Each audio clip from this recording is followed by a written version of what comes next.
What's going on, creators? I'm David, this is Creates, and today we're talking about the Zhijun Weebill S gimbal.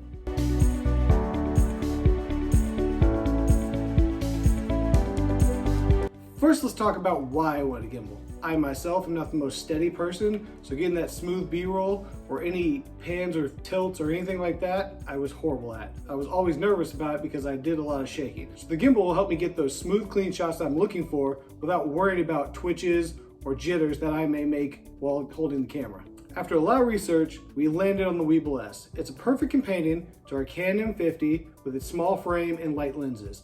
It's also very good for larger cameras like an A7S or EOS R with larger lenses. The first thing I do before I get started is I grab the key from the small rig cage, the little tool here. I'm gonna use that to mount the plates here in a minute. But to get this set up, put this out of the way for now, you just release the locks. It has 3 red locks, and you release the top 2. You can balance it a few different ways, but I do it like this. There does normally come with a sticker that says this side up. I remove mine. I've seen a million videos where no one removed them. I don't know why, but I did, so that is removed. So you lock those in place, and then we'll go to the camera. But you basically have 2 plates. There's this plate and this plate. This attaches to the camera, this attaches to this plate, and this attaches to the gimbal. There's multiple holes here on the bottom of the, there we go, of the camera, of the small rig cage. So I just tighten that guy down like so. And then if you can see on the bottom there, there's 2 holes here and here that meet up with the 2 thread screws on the base plate for the rig, so, or the thing. This normally comes with there's a threaded screw on the front of one of these plates, this plate right here, and it's got like a little U shape. It's a lens holder that will hold a heavy lens or support it.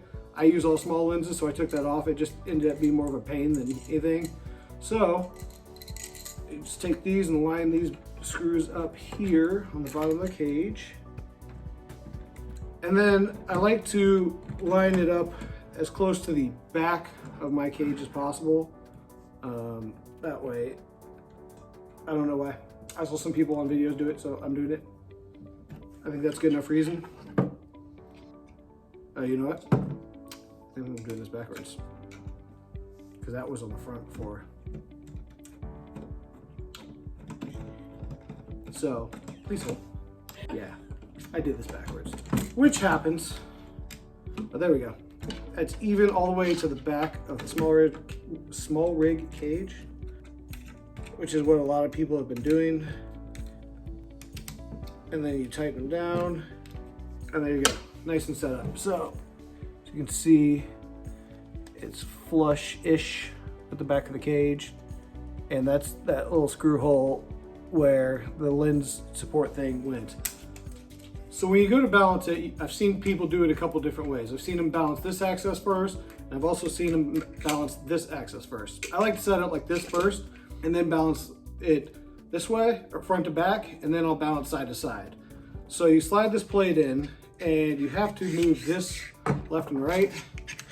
That goes left and right to fit most of your cameras in, because with the cage, and if you had so I've got the HDMI cable over here, so if I had my monitor mounted up here, which I'm gonna do at some point, you would have to pull it all the way over and balance it that way so you can fit the cables in there.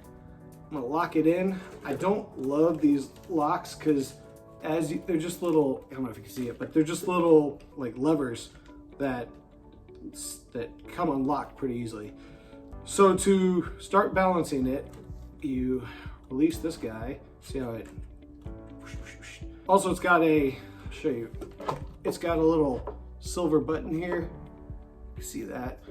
That keeps the camera from falling off the end of the plate. So if you did that, it could now fall, but if you just lock it in, it can't fall off the plate.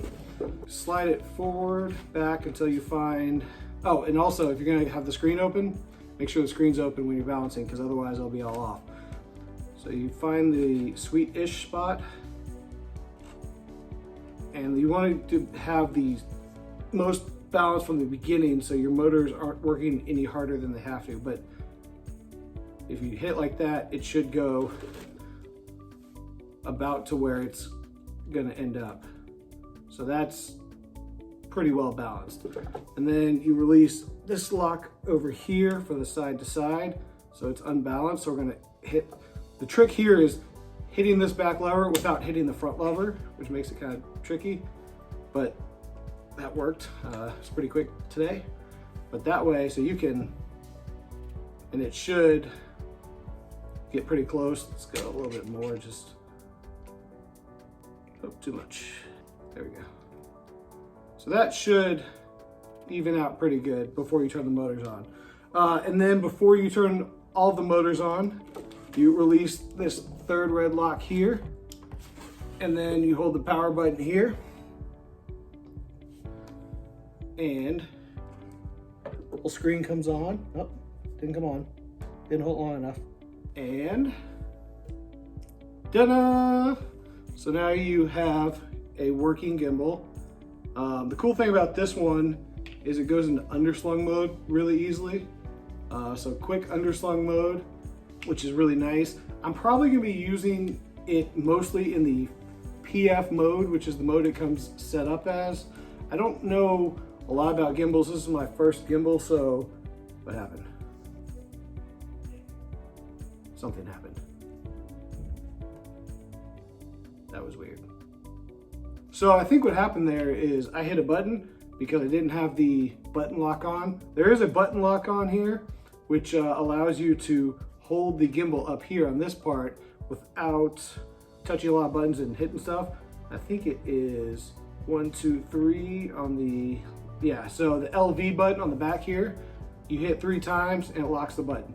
So now you can push all the buttons you want here and it doesn't actually affect anything. And then you hit it 1, 2, 3 again, and it turns off. So that's pretty cool to have that option. We won't go too many of the modes today. This is kind of an introduction video of my gimbal because I honestly don't know much about it. We took it out the other day to the Roswell Mill and shot some different videos, did some running and jumping, and I'll have some B-roll in here from that, and just kind of to see what the difference was. My only other experience with gimbals before this was our Osmo Mobile 3, which there'll be a link down in the description with that one. And that was really impressive, and this was more impressive, mainly because there was no quirks with the app, because there's no app. It's all in the gimbal, as opposed to the Osmo Mobile 3, which is all in the app, which made it a lot more difficult to use. There's a couple other cool things about this. You can unscrew this and pop it up here and screw it. There's a threaded screw hole back there. So now you can, for you going to underslung mode, that's really easy to do. So that's a really cool thing. They also sell, I don't know if I'm gonna get it yet, but there's a quick release.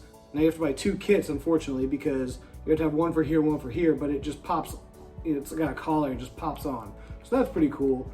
I don't think I'm gonna get it because this is not really that big of a pain in the butt to screw and unscrew, especially because those kits are like, I think they're like 20 bucks a piece. So $40 for tiny bit convenience is not, not something I'm interested in right now. Maybe I will at some point. So as far as modes go, I'll probably be only using a handful of modes.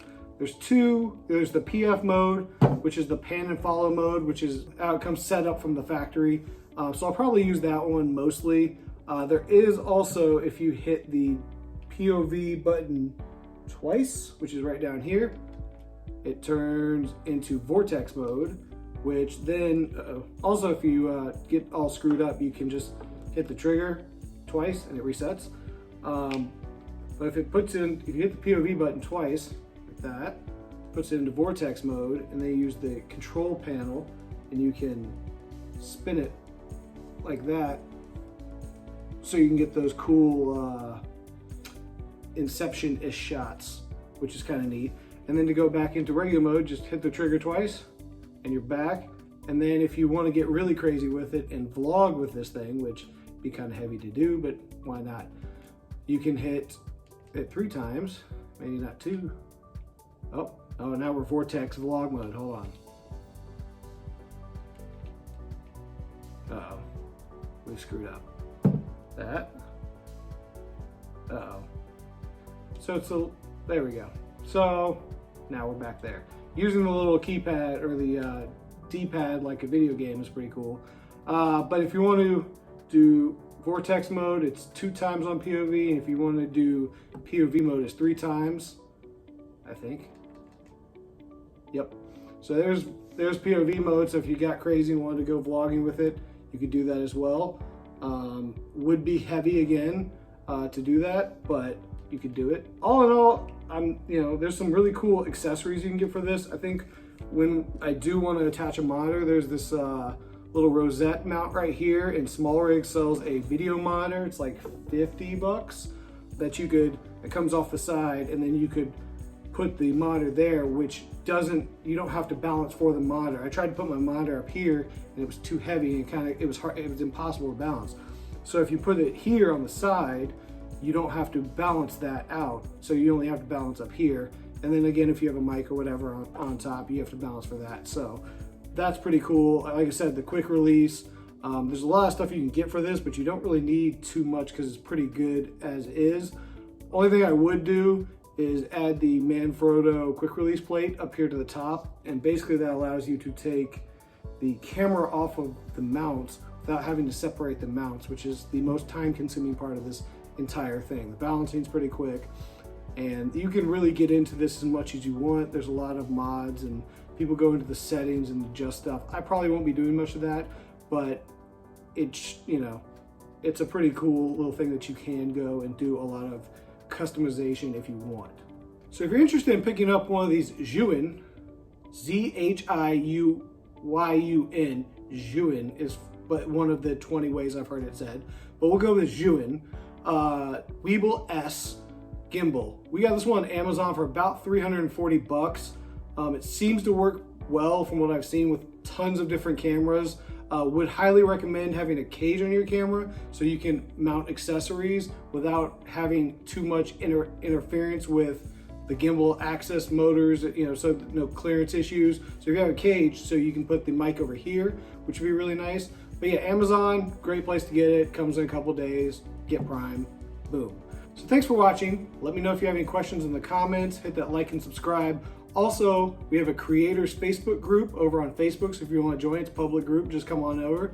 And stay tuned for more videos. Follow us on Instagram as well at cree.yates, and we'll see you later.